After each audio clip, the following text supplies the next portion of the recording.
اور ایک خامند بیوی ہے. میرے نبی نے فرمایا، دونوں کو بیلنس کر کے بتاؤں گا. میرے نبی نے فرمایا شریف آدمی بیوی کو عزت دیتا ہے اور کمینہ آدمی بیوی کو ذلیل کرتا ہے. اور میں کمینہ بن کے نہیں رہنا چاہتا، میں شریف بن کے رہنا چاہتا. دوبارہ سنو، عربی میں پہلے سنا تھا. یغلبن الکریم ویغلبہن اللئیم لأن اکون کریما مغلوبا احب الی من ان اکون غالبا لئیما. آپ نے فرمایا شریف آدمی اپنی بیوی کو عزت دیتا ہے، اس کو آگے رکھتا ہے، اس کی رائے کو ترجیح دیتا ہے. اور کمینہ آدمی اپنی بیوی کو ذلیل کر کے رکھتا ہے اور اسے نیچے دبا کے رکھتا ہے، اس کو بے عزت کر کے رکھتا ہے. آپ نے فرمایا میں کمینہ بن کے نہیں رہوں گا، میں عزت دار بن کے رہوں گا، میں اپنی بیوی کو عزت دوں گا. بیویوں سے فرمایا، ایک عورت آئی، یا رسول اللہ میری شادی ہو رہی، میرے خامند کا میرے اوپر کیا حق؟ آپ نے فرمایا تیرے خامند کے جسم پہ پھوڑے پڑ جائیں اور وہ ان میں پیپ پڑ جائے اور تو زبان سے چاٹ چاٹ کے صاف کرے تو بھی تو نے اپنے خامند کا حق ادا نہیں کیا. لیکن شریعت نے زیادہ عورتوں کے حقوق اس لیے بتائے ہیں کہ عورت کمزور ہے، عورت مام بنتی ہے. عورت اللہ نے اپنی محبت کی جو تشبیہ دی وہ باپ سے نہیں دی کہ میں اپنے بندوں سے باپ سے زیادہ پیار کرتا ہوں. اللہ نے تشبیہ دی میں اپنے بندوں سے ماں سے بھی زیادہ پیار کرتا ہوں، کہ جو قربانی ماں دیتی. اس لیے ایک صحابی ہے، یا رسول اللہ میں میری خدمت کا حقدار کون ہے؟ کہا تیری ماں. کہ یا رسول اللہ پھر؟ کہا تیری ماں. یا رسول اللہ پھر؟ کہا تیری ماں. یا رسول اللہ پھر؟ کہا تیرا باپ. چوتھی دفعہ کہا تیرا باپ.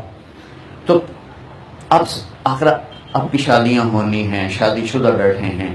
میرے نبی نے زندگی کیسے گزاری، یہ تعلیم آپ کو صرف دربار رسالت سے ملے گی اور کہیں سے نہیں ملے گی. 11 شادیاں کرنے کا مطلب زندگی سمجھانا تھا، ورنہ 25 سال کا نوجوان 40 سال کی عورت سے کیوں شادی کرے؟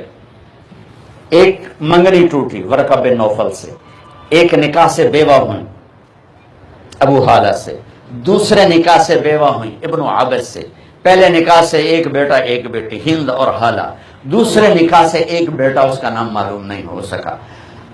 اور 40 برس کی عمر جوانی کا بارڈر ہوتا ہے، جوانی ختم ہو رہی ہوتی، بڑھاپا آ رہا ہوتا ہے. اور میرے نبی 25 سال کے بھرپور جوان ہو کر 40 سال کی عورت سے شادی کر کے زندگی کے 25 سال ساتھ گزار دیتے ہیں.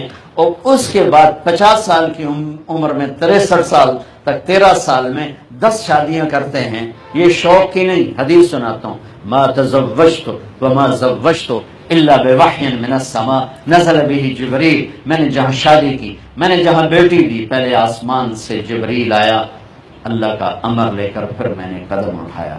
تو میرے نبی کی زندگی، آپ بطور خامن کیسے تھے، آپ کی بیویاں بطور بیوی کیسی تھیں، یہ سیکھنا، یہ سمجھنا ہمارے اوپر فرض ہے، ورنہ زندگی خراب ہو جائے. اللہ کی قسم میرے عزیزو، زندگی پیسے سے نہیں بنتی، ڈگریوں سے نہیں بنتی، شکلوں سے نہیں بنتی، گاڑیوں سے نہیں بنتی. زندگی میرے نبی والے اخلاق سے چلتی.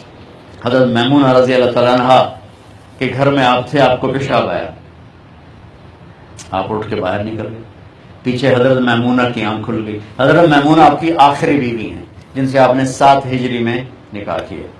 ان کو شیطان نے چکر دے دیا کہ یہ مجھے چھوڑ کے نا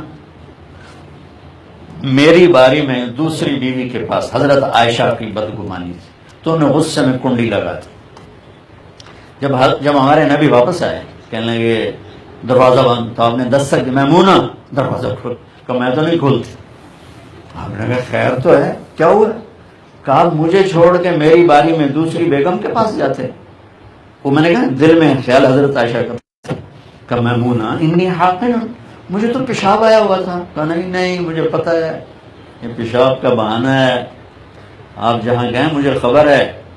صاحب نے کہا میمونہ میں اللہ کا رسول ہوں، میں 2 نمبری کر سکتا ہوں.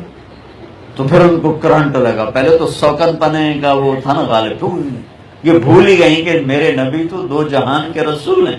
تو پھر انہوں نے بڑے ڈرتے ڈرتے کنڈی کھولی. میرے نبی نے ایک مسکراہٹ دی اور جا کر اپنے بستر پہ تراش. بتاؤ آج خان صاحب کی بیگم کے ساتھ کوئی ایسا کرے گا؟ خان صاحب کی بیگم کنڈی لگا دے، خان کیا کرے گا؟ بولو